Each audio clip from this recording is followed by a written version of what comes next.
Hare Krishna. So let us start today's Gita Sandesh program.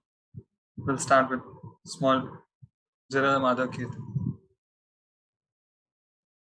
Radha Madhava Kunja Bihari Gopi Jana Vallabha Girivaradhari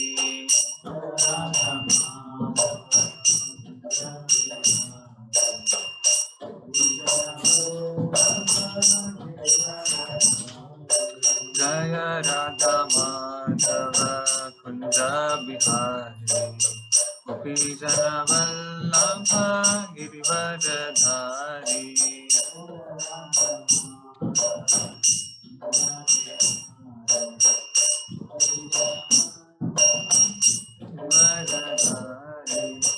Yashodanandana Vraja Jana Ranjana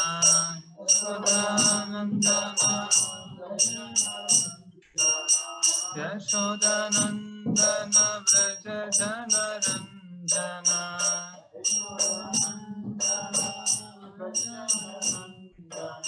Yamuna Tiravanachari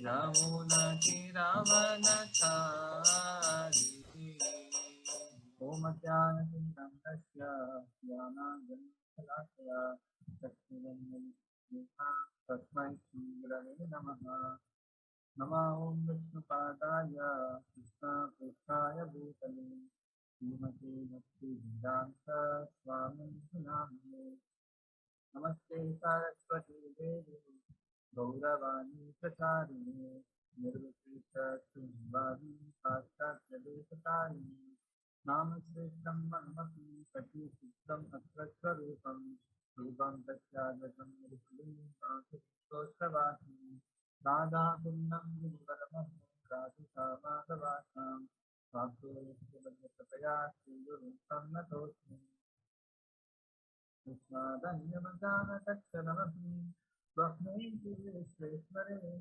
Tasman Bhakti-mahaipi Vidato Krishaya Bhakti-sada Nilantarguna-punjake Vindayan Prema-avataranam Vande Bhagavatam Nirmani Bhakti-sutau Ajahilam Vidabhidau Anatavadasau Sanskritanaikavikarau Samadayakasau Vishwambarau Dijavarau Vivaharmapadau Mande Jayakriyakarau Karunabhapadau He Krishna Karuna Sindhu Dinabandhu Jagatpati Gopesha Gopika Kanta Radha Kanta Namostute Saptakanchana Gaurani Radhe Vrindavaneshwari Vrishabhanu Pranamami Haripriye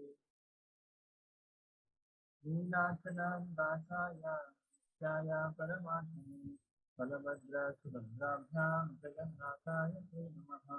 Correct or not? If suppose the person is the body, then the body is already there, isn't it?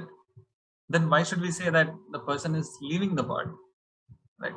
Because the consciousness has left the body and the person is actually the consciousness, not the body. Similarly, suppose when we are born, our body is different.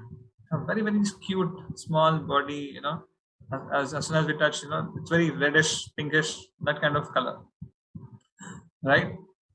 But after some years, when we grow, suppose like me, we have mustache, we have hair, we have beard, and we get big muscles and body, etc. So the mother, does she stop loving you? No, the mother doesn't stop loving you, because you're the same person. How is it the same person when the bodies have changed? Isn't it? We should ask this question. We should think about this. That when she actually conceived us, when she gave birth to us, then we had a different body, right? But when we grew up, we are having a different body, right? Then if we have the same body that she loves, then what is that the common thing? Because the body has changed, isn't it? So we should understand that the person inside is the same, right?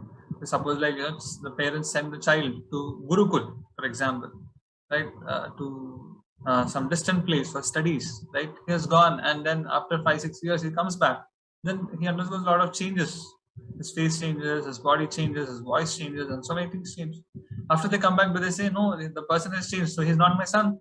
No, right? The person is the same. Why? Because the consciousness, the person inside is the same, not the body, right?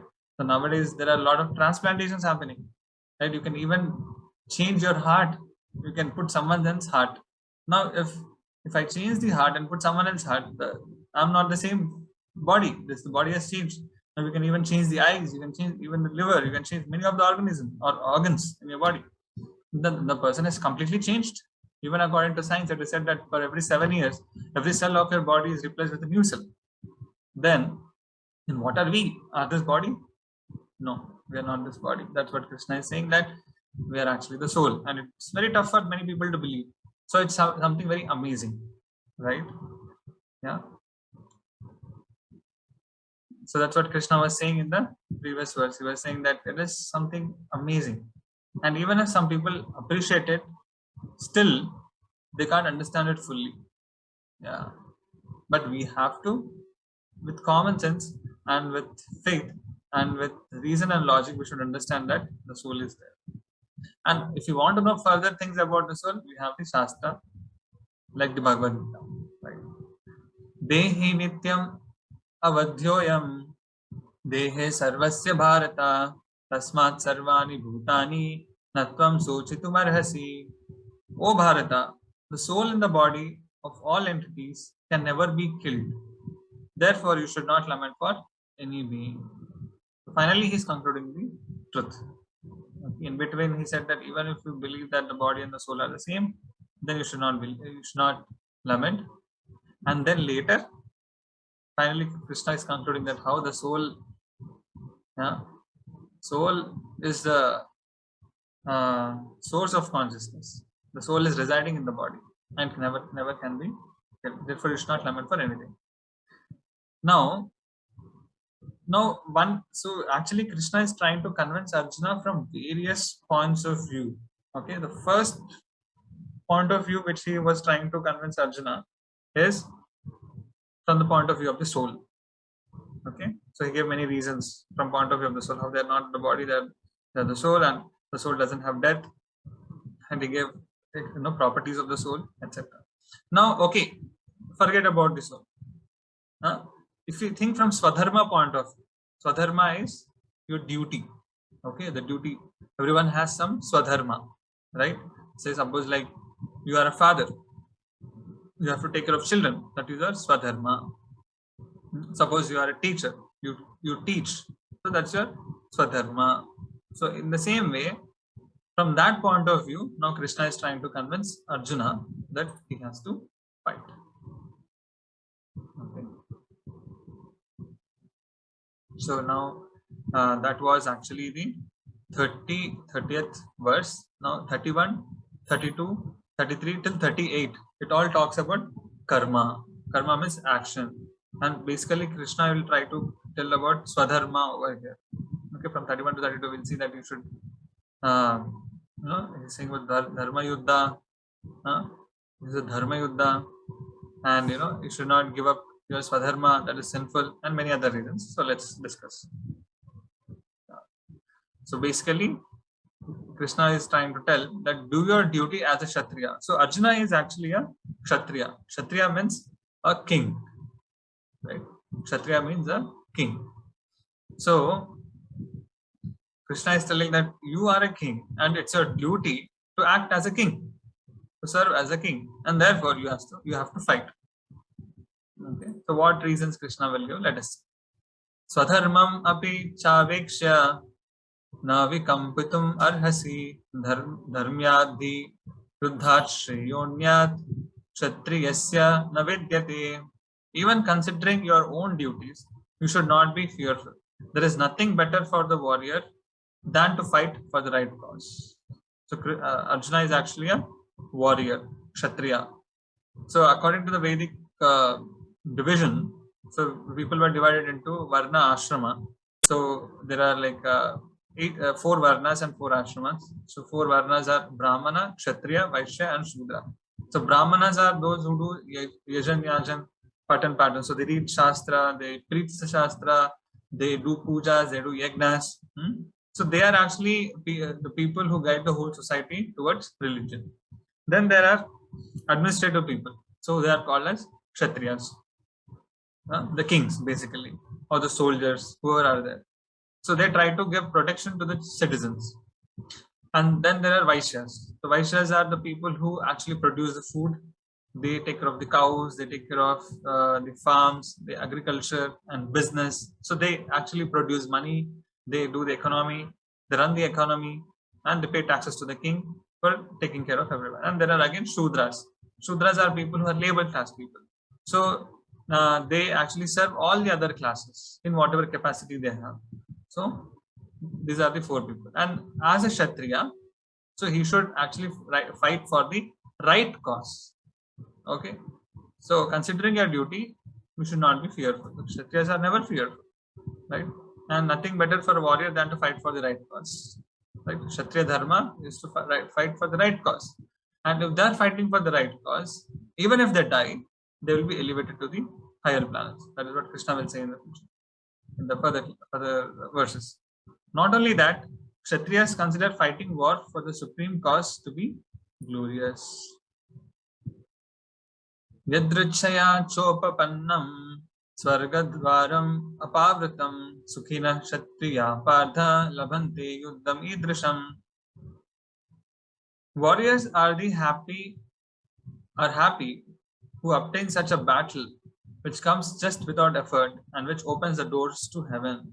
So Dharma Yuddha, when a person performs a Dharma Yuddha, that actually opens the doors to heaven. So if they are fighting for Dharma, even if they actually lose their life, they actually go to upper planet because they are doing their duty properly, right? Because they are fighting for Dharma. So Krishna is saying that make use of this opportunity. You should elevate yourself as a human being. You should not become cozy. You should not become lazy. And you should not be giving up your dharma unnecessarily. Right? So therefore, you fight. Else what will happen? Atha chetvam imam dharmyam samgramam na karishyasi tatasva dharmam kirtim cha hitva papam avapsyasi. If you do not take part in this righteous war, giving up your duty and fame, you will instead reap sin. So if a person doesn't actually perform his dharma, then he reaps sin. Say for example, a teacher is there. A teacher is supposed to teach good manners to the child. A guru is there. He has to educate the student. Right? A mother is there. She has to take care of the child. She has to feed the child. And like this, everyone has certain duties. Right? The king has to protect the citizens. Yeah, if someone is criminal is there, he has to catch. So if suppose a person doesn't perform his dharma, which is given according to the shastra, according to the according to the will of the Lord, yes, then the person will reap sin. Then what he will do is he will do papa. Yeah. So not performing one's duties properly is actually very, very simple. Right. So Krishna is saying to Arjuna that if you give up your duty, then it's sin. That is actually sinful action. So what Krishna is thinking then, I may get sin by leaving my swadharma, but why will I get infamy if I don't engage in war? So that's what Arjuna was thinking. Okay, fine. Even if I get sin, no problem. But why I will become infamous if I don't engage in war? Saying, Akirtim chapi bhutani katayisyanti te vyayam sambhavitasya chakirtir maranat atirichyate. They will speak incessantly of your infamy. for one who has got great position, dishonor is worse than death. Right? So for some great people, dishonor is worse than death. Right? Yeah. So we must have heard, like, many people, even in the history, like, there is said that even Hitler, so he didn't want that when he was losing the Second World War. So then he didn't want to be captured by others, and he didn't want to become a slave. Then what he did, he killed himself, because that is worse than death for him, to become a slave or to become infamous, right? So Krishna is saying the same thing here. For one who has a great position, dishonor is worse than death, right? So you become very, very infamous. People will speak of you. What people will speak of me? This is what Arjuna is thinking. Then Krishna said what they will think. Bhayadranat uparatam mamsyante tvam maharata yesham cha tvam bahumato bhutva yasyasi laghavam. The great warriors by whom you were regarded highly and will now gain insignificance will think that you have abandoned the battlefield out of fear. So they will think that you are a tarpok, and Hindi they say kayar. In Telugu we say pirikivadu, right? So they'll say that you're coward. That is how the people will speak. He ran away from the war. See, he didn't have the guts to fight. What kind of a king he is? Like that people will speak. Then how else people will speak? Avachyavadamscha bahun vadishyanti tavahita nindantastav samardhyam tato dukkhataram nukim. They will speak many unspeakable words about you, criticizing your abilities. What would be more painful? Krishna is saying. They'll speak about a lot of unspeakable words. Very, very, very low class words that speak about you. And they criticize your abilities. He's not a man at all. Like that, like that kind of things people will speak. So it will be very painful for you. That's what Krishna is saying. In every way, there is benefit for you by fighting this war. This is what Krishna is trying to conclude. That in every way. So if you think from the soul perspective, if you think from Swadharma perspective, you are only going to have benefit. Hato va prapsyasi swargam jitva va bhokshase mahim tasmat uttishta kaunteya yuddhaya kritanishchaya. Being killed, you will attain heaven. Okay, so if Arjuna is thinking that if I get killed, what? If you kill, no problem, you'll go to heaven. You can enjoy in a better way over there. Being victorious, you'll enjoy the earth. If suppose you're victorious, you'll enjoy on the earth. Therefore, even if you win or if you lose, you're only going to enjoy. So therefore, rise, O son of Kunti, and fight with determination. It is win-win situation for you. In either case, it's a win-win situation. That's what Krishna is saying. Yeah, so then Arjuna is thinking in this way. You have explained by verse 33 and verses following it that I will attain sin by not fighting, since I will be giving up my duty. But still, I should not fight because sin will arise from killing Brahmanas and Gurus in the war to gain a kingdom. Right? So Arjuna is putting another logic internally, which Krishna is catching, and again he's trying to explain the further verses. Yeah, that Krishna is told that if I don't do my duty, it is a sin. Right? Now I'm doing now duty. I'll fight the war. I'll do the duty. Then in the course of that, I'm going to kill a Brahmana. Who is that? His guru. Right? Then is it not going to become further sinful? Then what Krishna is saying? Sukha dukkhe same kritva labha labho jaya jayau tato yuddhaya yujyasva naivam papam avapsasi. Being equal in happiness and distress, in gain and loss, in victory or defeat, engage in the battle, you will not incur any sin. Krishna is again assuring him that you will not incur any sin. Don't think about happiness and distress. Don't think about gain or loss. Don't think about victory or defeat. Engage in the battle, you will not incur any sin.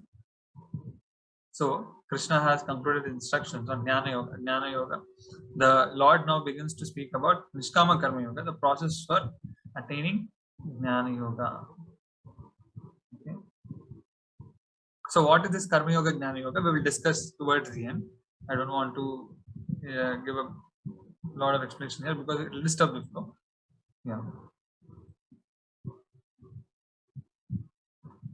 So we came till 2.38, right? So here we saw that how Krishna is describing about karma, to do action. So he giving up Sadharma is sinful in 33. Krishna said. Then he said that it's a win-win situation for you. If you are equipoised, you will not get sin. So he's saying. Now Krishna is explaining further, which is Buddhi Yoga. Previously, he was explaining about Karma Yoga. Now it's Buddhi Yoga. So what is it? Let's see. Eshate अभिहिता संख्ये बुद्धिर्योगे त्व इमां शृणु बुद्ध्या युक्तो यया पार्थ कर्म बंधनम प्रहास्यसि. I have spoken to you knowledge of Atma Jnana.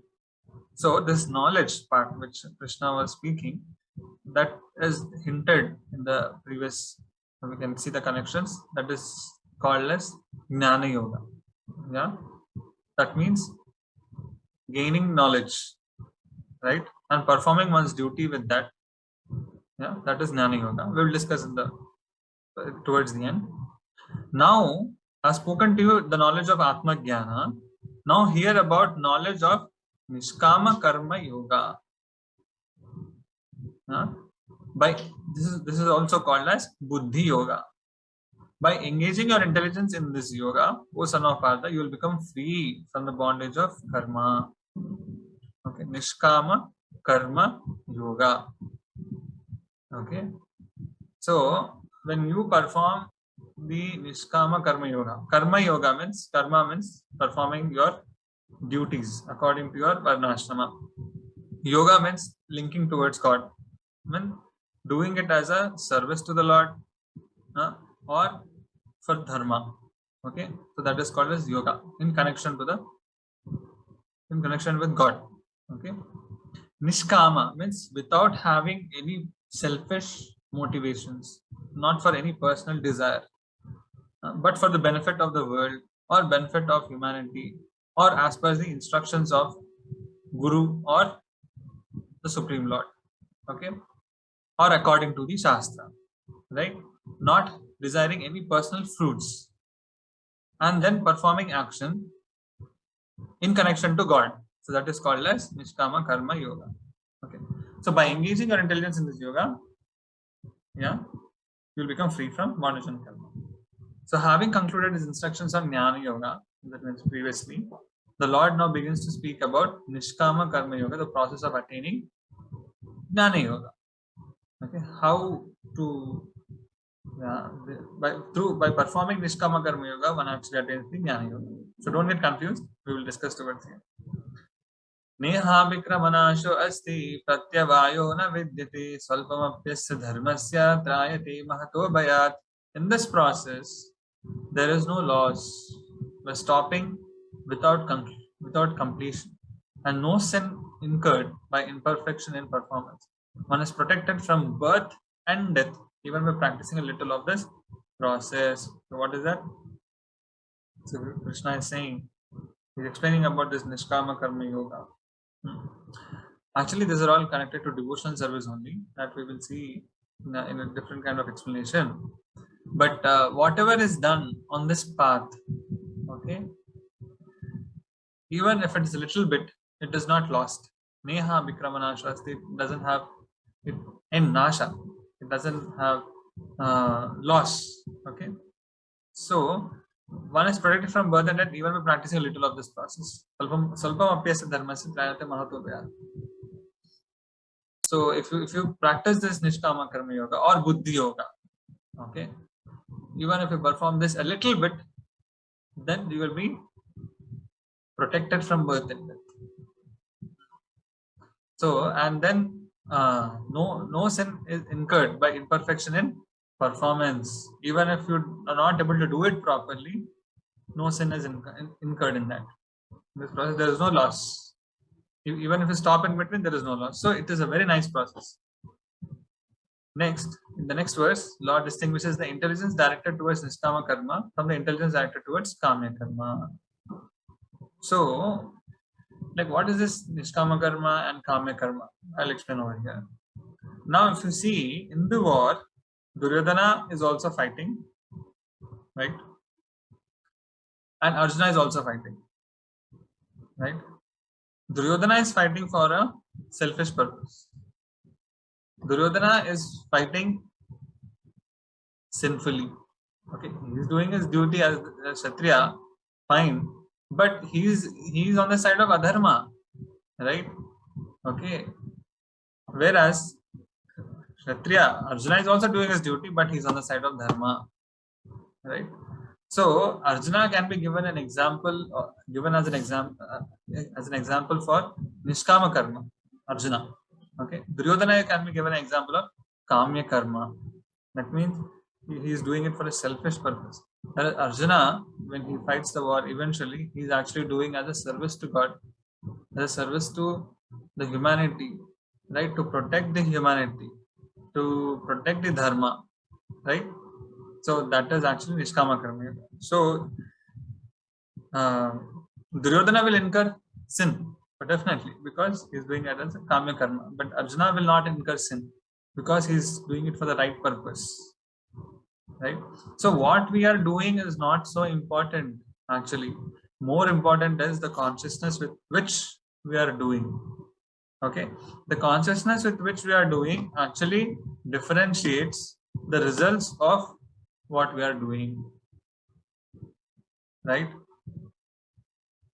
So in according to one's consciousness, one will gain the benefits of the work, right?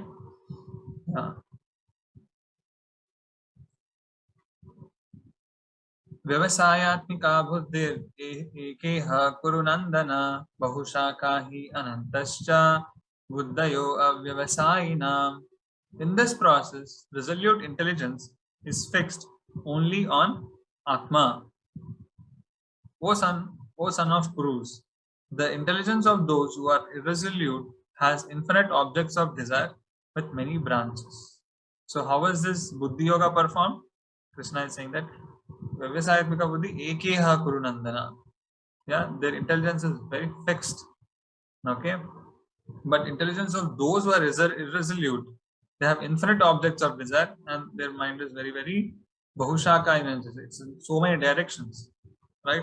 For example, if you see Duryodhana, he is an example of this, whose intelligence is not irresolute, right? And he has so many infinite objects of desire. I want this, I want that, I want, I want this kingdom, I want not just kingdom, I want everything, and I have to even destroy the Pandavas, before the Kurukshetra war, when Krishna actually goes to try to mediate for a peace treaty, and he tries to settle the issue.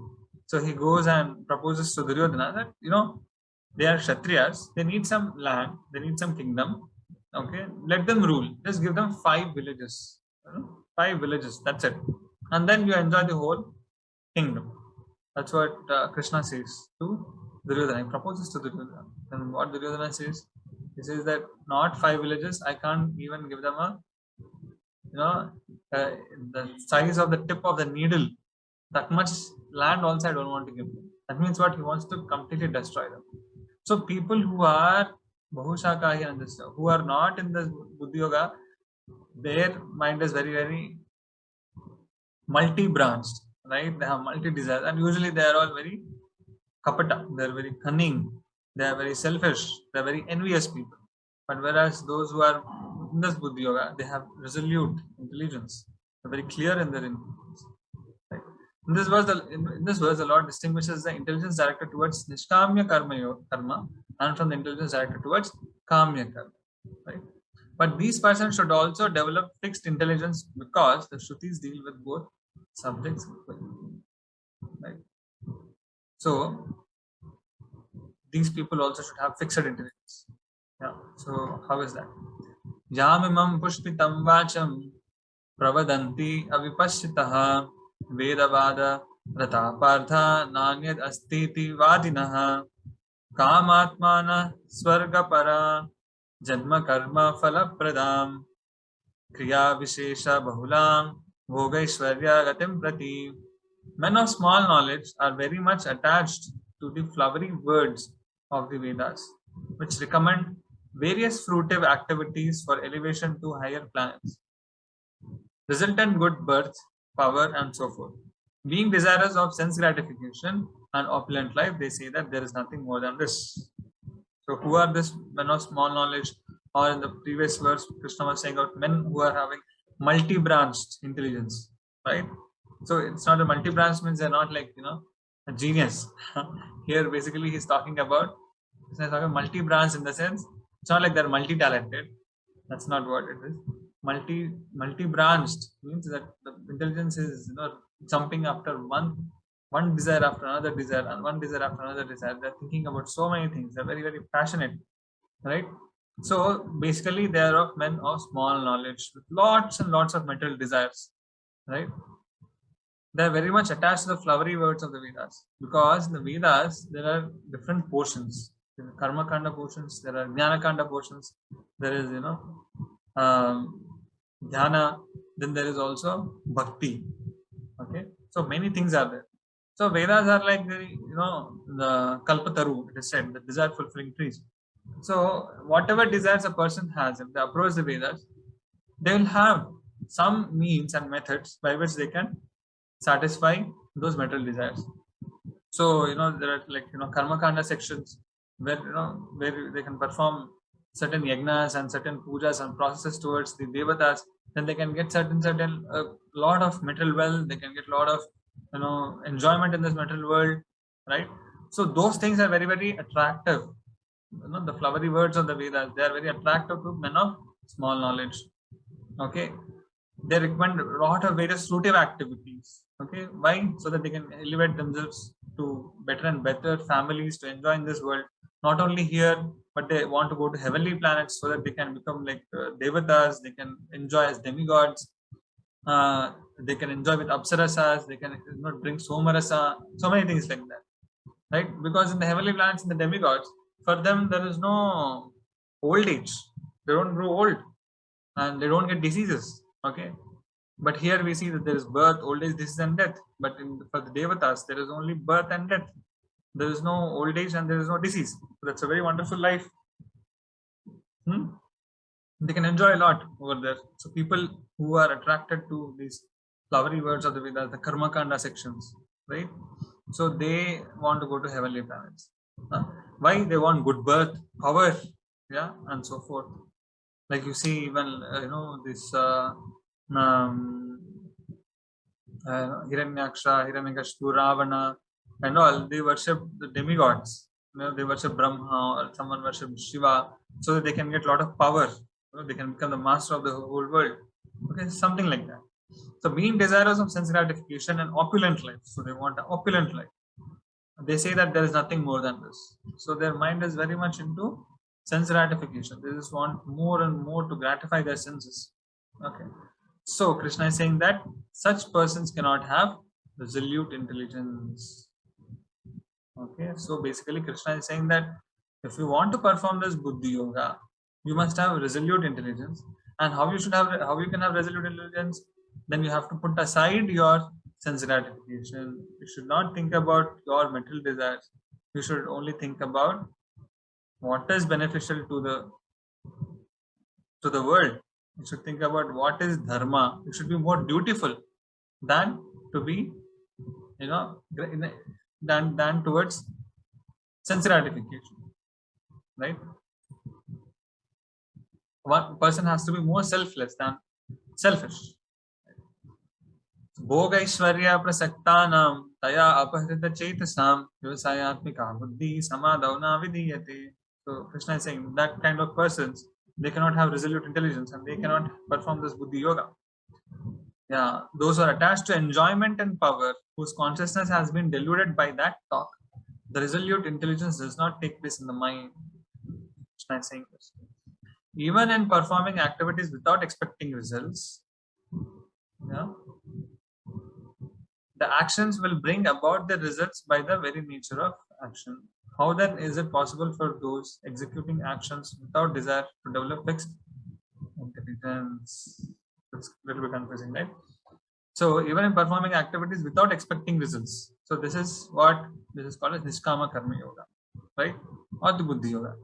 The actions will bring about their results by the nature of the action. How then is it possible for those executing actions without desire to develop fixed intelligence? So if they don't have desire and they're executing the actions, then how that intelligence can be fixed up? That is what doubt Arjuna was having in his heart, and Krishna actually detected that.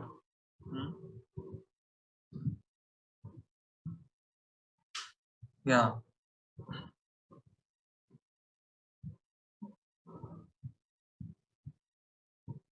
So basically, even if you perform activities with result, with expectations of results or without expectations of results, whatever action you perform will naturally bring results to you, isn't it? Right? Suppose even if you do it, suppose even if Arjuna fights the war with the desire that he has to gain kingdom and he wants to enjoy, or if he performs the war without that desire, just as a service to Lord Krishna, even in either cases, the very action of fighting the war and winning the war will give him results. Okay, even if he expects or not, isn't it? Then, how then is it possible for executing actions without desire? Yes, because we know that it's going to give us results. Then how can we perform the actions without having desire? Yeah, that is the question. So how then is it possible for executing those actions without desire? Yeah. Then Krishna is saying, Traigunya Vishaya Veda Nistraygunya Bhavarjuna Nirdvandvo Nitya Sattvasto Niryoga Kshema Atmavan.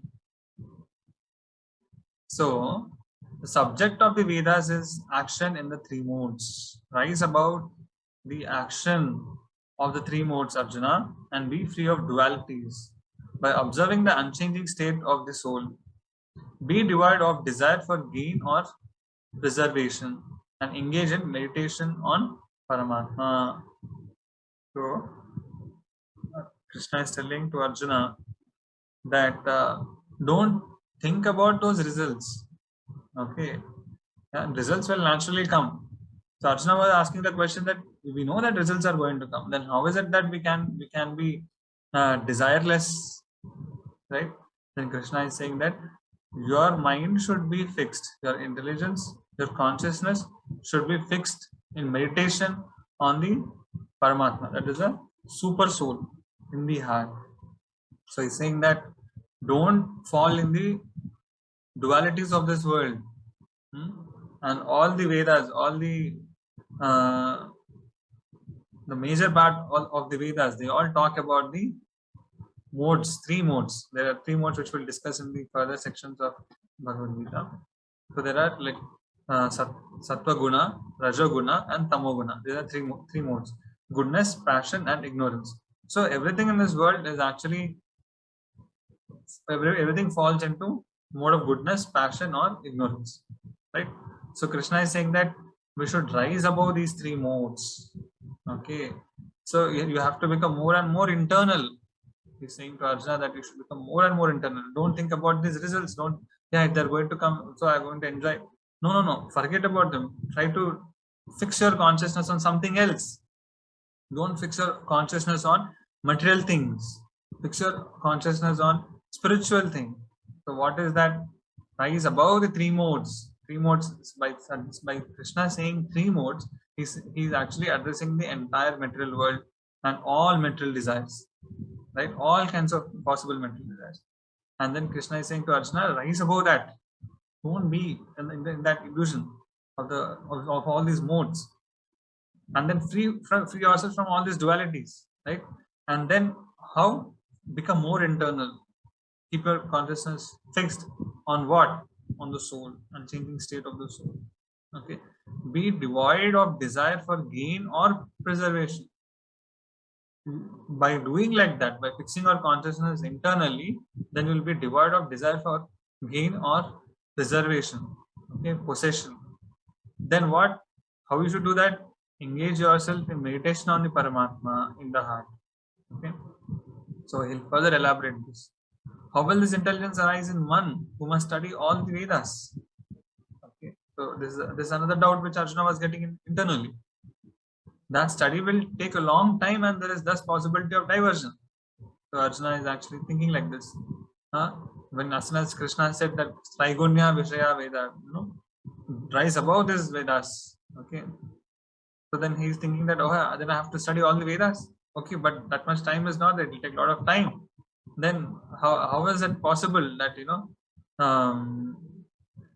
I don't get diverted, right? So then what Krishna is saying? Yavan artha udapane sarvata sampludodake tavan sarveshu videshu brahmanasya vijanataha. As a person uses only as much water as he needs to fulfill his particular goals in a large water body, one who studies the Vedas and desires knowledge of Atma achieves his goal of knowledge of Atma from all the Vedas and nothing else. So, if you approach the Vedas, just like you approach a water body, and when you have thirst, you only drink as much water as you require. Though there is ample amount of water, right? You drink as much as it is required. Similarly, if we approach the Vedas for the knowledge of the Atma, right? Then though there are so many subject matters in the Vedas, there are so many things discussed in the Vedas, we will actually gain that knowledge of the Atma from the Vedas and nothing else. Right? If you're looking for that, we will get that. So it is said that seek and you shall find. Right? So the Vedas actually, they are written in such a way that with what consciousness you approach them, that they reveal to you. Okay, if you actually approach it with the right purpose, then you are actually taking benefit of the Vedas, right? So in what way we should approach? That's what Krishna is saying, that you should want, okay, one who studies the Vedas and desires knowledge of the Atma, then he achieves that knowledge of the Atma from the Vedas, nothing else, right? If jnana is attained by performance of prescribed duties, then sense control and other practices must also be practiced, since they are included in jnana, but that takes a great effort. So, yeah, we will discuss about this jnana. Karmani evadikaraste ma phaleshu kadachana ma karma phala heturbhur ma te sangasva karmani. You have qualification for prescribed work, but not for desiring the results of the work. Do not be the cause of results of work by desiring results. Do not be attached to non-performance of work. Okay. So Krishna is further elaborating on the Buddhi Yoga, right? So previously we saw here that how he was saying that you have to be resolute in your purpose. Then he said that how you have to be resolute in your purpose. It is very easy to get diverted. Then how? You should fix your mind on the consciousness, on the soul and Paramatma in the heart. You have to meditate on that. He's saying, then don't get disturbed by the Vedas, all flowery things of the Vedas. Yeah. Yes. So then Krishna is saying that you have qualification for prescribed work, but not for desiring the results of the work. Do not be the cause of results of work by desiring results. So Krishna is basically saying that perform your duty. Karmani evadikaraste ma phaleshu kadachana ma karma phala heturbhur ma te sangasva karmani. So he's saying that do not be attached to the results of your work. Okay. So this is actually an amazing thing. Even in our day-to-day life, people normally in our day-to-day dealings and regular activities, we get so much disturbed when we actually don't get the results of what we wanted, right? Suppose we work very hard and we don't get what we want, right? So we get very much disturbed. But if we can remember the sloka, right? Karma neva adhikaraste ma phale. So that means you only have right to perform the work. Okay, work is only in your hand. Duty is only in your hand. Results are not in your hand.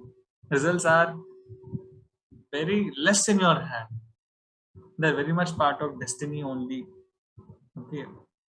Yeah. So we see in many people in this world, there is like slumdog millionaire. Someone must be born in a slumdog, as in a slums, but he must have become a millionaire, right? But someone must have been born in a millionaire family, yeah. But his fate can make him a beggar, right? And there are some people who wants to become a millionaire, right? And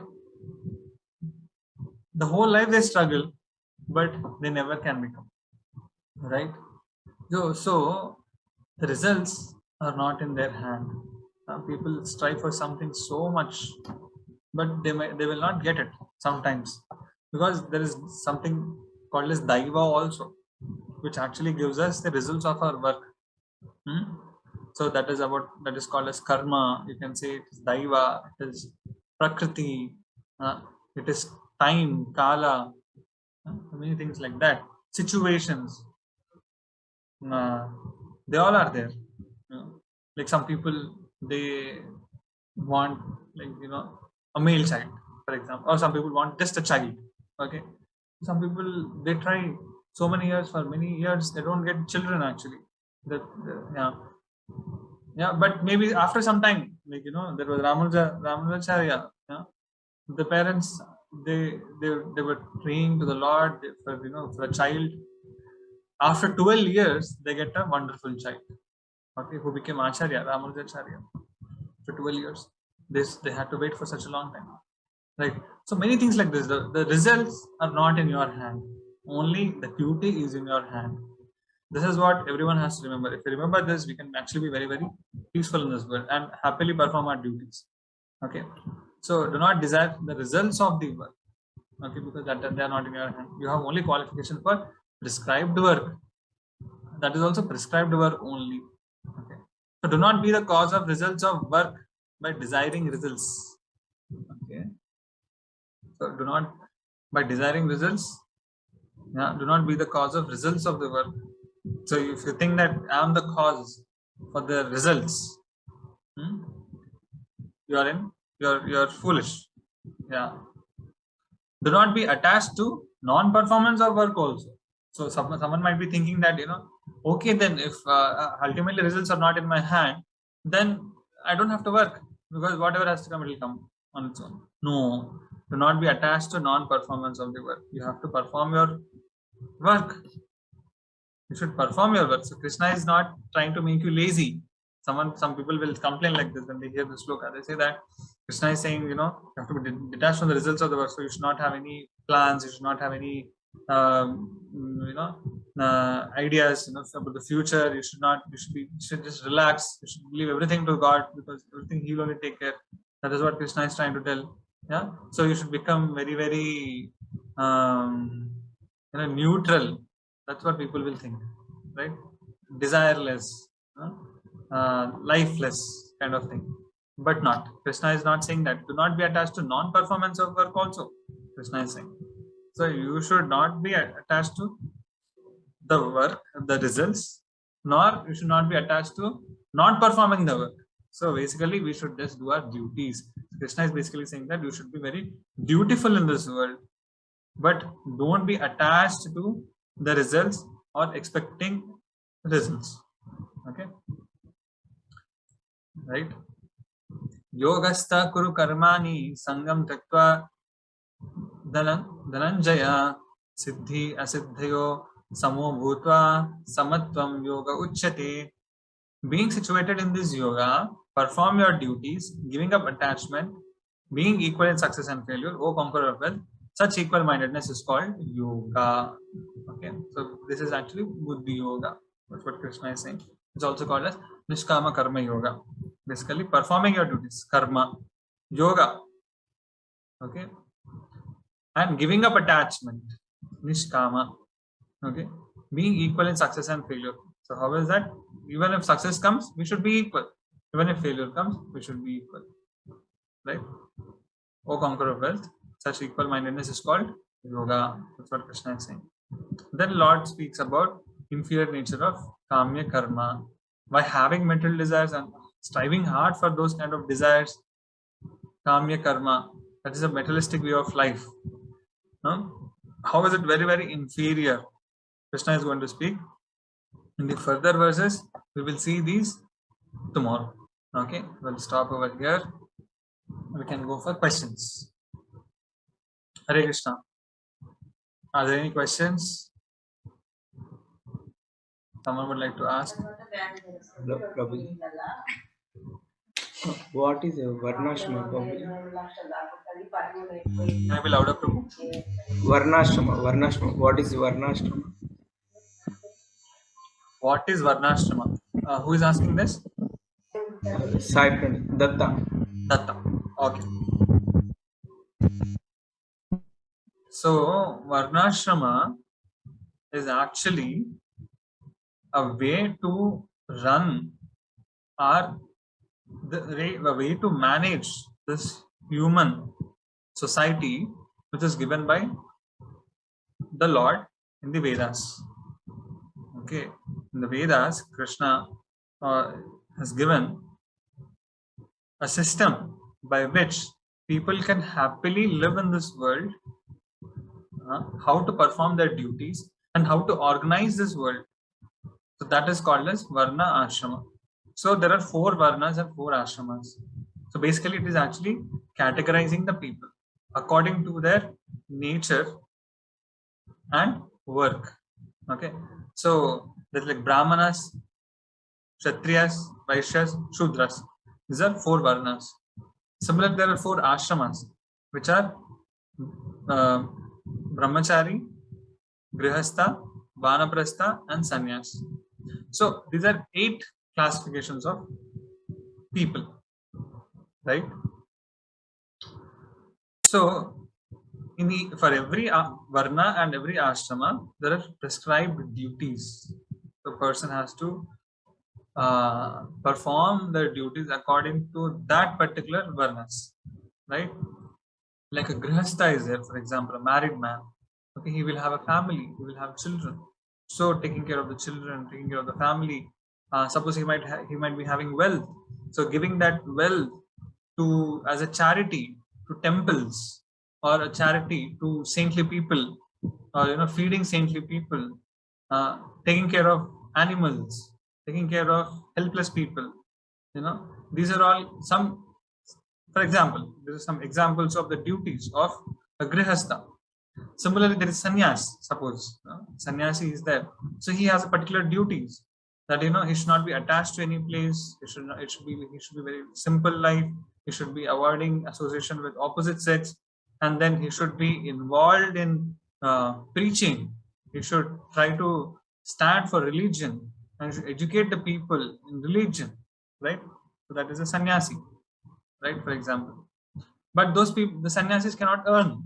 So then the grihasthas, they should try to maintain those people, right? They should try to give some food to them. They should try to give some charity to them, right? In that way, they're mutual. But the grihasthas, they might not have time to study the scriptures. They might not have time to go deep in spiritual life.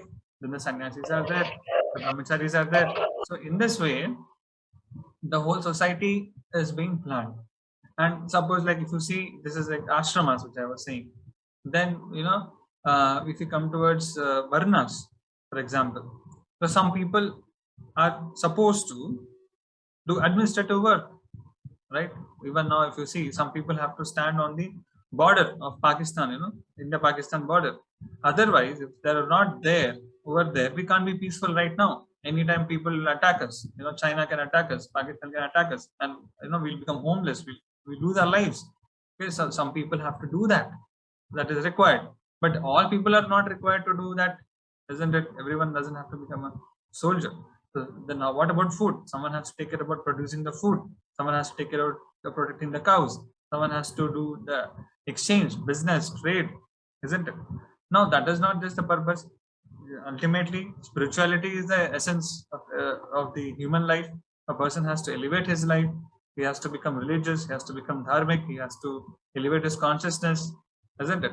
So for that, Brahmanas are there. So what these Brahmanas are supposed to do? They're supposed to do the religious activities. They should try to maintain the temple, run the temple. They have to do the archana. They should try to do the puja, pata, yajna, and then educate the people. That is what they are supposed to do. Right? Now, if everyone does like that, then someone has to do the labor work also, isn't it? Someone has to, suppose like you want to build a temple, for example. Now, Vaishyas will give Lakshmi, money, right?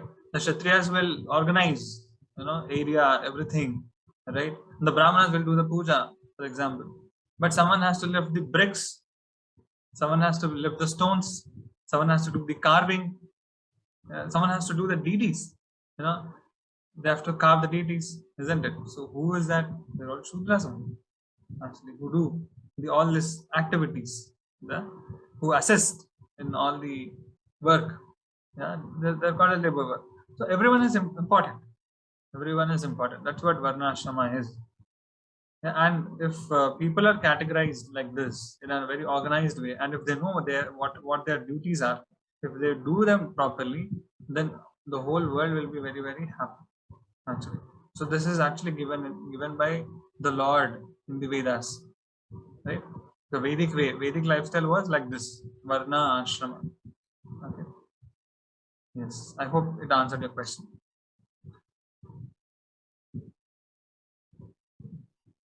Guruji, Hare Krishna. Hare Krishna. My question here is about text 44 and text 45. Bhoga Ishwarya Prasaktanam Taya Setasam Vyaptamika Buddhi Samadhavana Vidyeva. Yes. And combining Trigunya Vishaya Veda Nistay Gunya Yes. Nirdvandvo Nityasattvastu Yoga Shema Atma. Yes. Aren't these two contradicting? Like combining and contradicting both together is what I feel. No, they are not contradicting. Actually, the 2.44, what Krishna is saying is that Bhoga Ishwarya, which is there, and if you have too much of wealth, too much of power, Taya Apasita Chetasam, it actually takes away your mind. Yeah, it steals away your mind, and therefore it becomes very difficult to be resolute in purpose. So here Krishna is basically talking about kind of a detachment, right? And in the 2.45 also, Traigunya Vishaya Veda, which Krishna is saying, there also Krishna is saying that all the Vedas are all dealing with the three modes of mental desires, right? Three modes of mental nature. And all the karma kanda, all those things which actually help us to get better birth, better power, better wealth, etc. They are all falling under three modes itself, right? So he's saying to Arjuna that you should rise above these three modes. So the first verse is talking to one level of advancement, that is Bhogaishwarya Prasaktanam. Yeah, it is saying that you should try to keep your mind away from this power and enjoyment and wealth and materialistic desires. It is going even further. Yeah, it is saying that you nirdvandvo nitya sattvasto. So you fix your mind on the Paramatma, fix your mind on the Atma, the soul. That's what it is. Yeah. But Guruji, if everybody over here will not be materialistic and just be transcendental, then who will earn? That's what Krishna is saying. He's saying, when I discussed a lot about this sloka, right? Karmani eva adhikaraste ma phaleshu kadachana. So what Krishna basically wants is that everyone should do their duties. So when we discussed about Varna Ashrama, Krishna wants that Kshatriyas to do their duties, Brahmanas should do their duties, Vaishyas should do their duties, yeah, brahmacharis, grihasthas, they all have to do their own duties. It's not that they should not be attached to non-performance of work. Okay, that's what Krishna is saying. So he wants that everyone has to do their duties. Do your duties. Don't try to do other person's duties. That also Krishna will tell in the further verses. Do what is given to you. That you do, because that you can do it nicely. So your duties you do perfectly. Don't be inactive. Don't be lazy. That's what Krishna is telling to Arjuna also. Don't be inactive. Don't be lazy. Don't be covered. Do it. But do it without a desire for results. Do it without expectations. Okay. That is what Make your because when you actually do it with a desire for expectations, desire for results, then you are going to get frustrated. Because that results are not in your hand. Because destiny is also there, Daiva is there. There are so many things which are actually happening without our knowledge. Yeah, isn't it? Yes, because suppose like someone is going on the road, from backside, some truck can come and hit you, isn't it? Is it planned? You might be very good at driving. You must have taken all rules and regulations. You must have been following all rules and regulations. You must have license, everything. But suppose someone else does a mistake. Suppose the lorry driver was drunk and therefore he comes from the back and he hits you, for example. You die. Now, who is the cause of it? Are you the cause? You are not the cause. How did it happen? Is it causeless? No, that's Krishna is saying no, it is not causeless. It is having a cause. Yeah, that Krishna will describe in the further verses.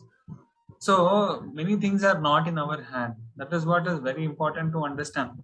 People also, after they try and then finally fail, they will say, okay, ultimately it's not in my hand. Isn't it? After getting frustrated, they'll try to solace themselves. But Krishna is trying to give you that knowledge right in the beginning. He says that, results are not in your hand. You are not qualified for results of the work. If it comes, accept it as grace of the Lord. Yeah, if everything is wonderful, fine in our life, accept it as the grace of the Lord. Even if it is not fine, accept it as your destiny. That's it. So in that, be happy internally, become very internal, become spiritual. That is what Krishna is trying to tell. It's like taking wise decisions and performing wise actions. And no matter how much wise you are, still the result is not in your hand. Yes. But this is how hard we work, right, Guruji? Yeah, it is. Yeah, you can work very hard. But the intelligence that you have is also given by your karma. It's given by your destiny. Yeah. So if you see like Einstein, super intelligent, right from childhood, he was doing big things. Can you do like that? No. Suppose you do hard work, no matter how much hard work you do, can you become like Einstein? No, you can't. Isn't it? He can be better than Einstein, but can you give someone examples? Till now, anyone better than Einstein? Of course, there are many. There are many who have done much more better things in the world today. We have progressed. We have progressed, but I'm saying that not everyone can become anything. For example, no matter how much you try, you can't. Suppose there is a. Suppose example, you take a horse, okay, and you take a elephant, for example. You can't make a horse eat like an elephant, and you can't make an elephant run like a horse, no matter how much you try, isn't it? So there are limitations with our body, with our intelligence, which are according to Daiva and Karma, which have been born. So in that limits, you can do. Your hard work will work, but beyond that, your hard work will not work. So that is what we have to understand. Like the tortoise and the hare. Tortoise and the hare. That's a nice story. Yeah? But always the hare is always fast. Yes. Yeah, but the tortoise wins with brains. Tortoise wins. Yes. So like that. No matter how much, you can't change the dharma. There is certain limitations for everyone, but in their own way they are better. Like if you take fish, it is fast to swim in the water, but if you take some other animal, it cannot. Suppose if you take eagle, for example, it can fly very high in the sky, but if you take a sparrow, it can't go that much fast or that much high.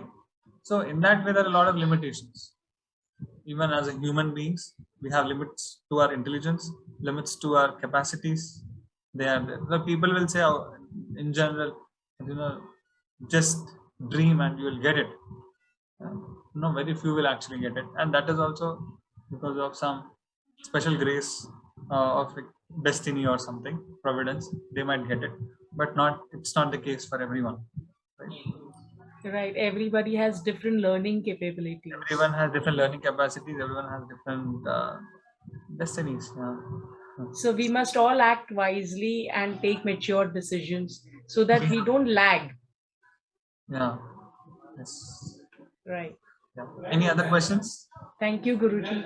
Thank you. Anybody would like to ask any other question? One last question, then we can close off.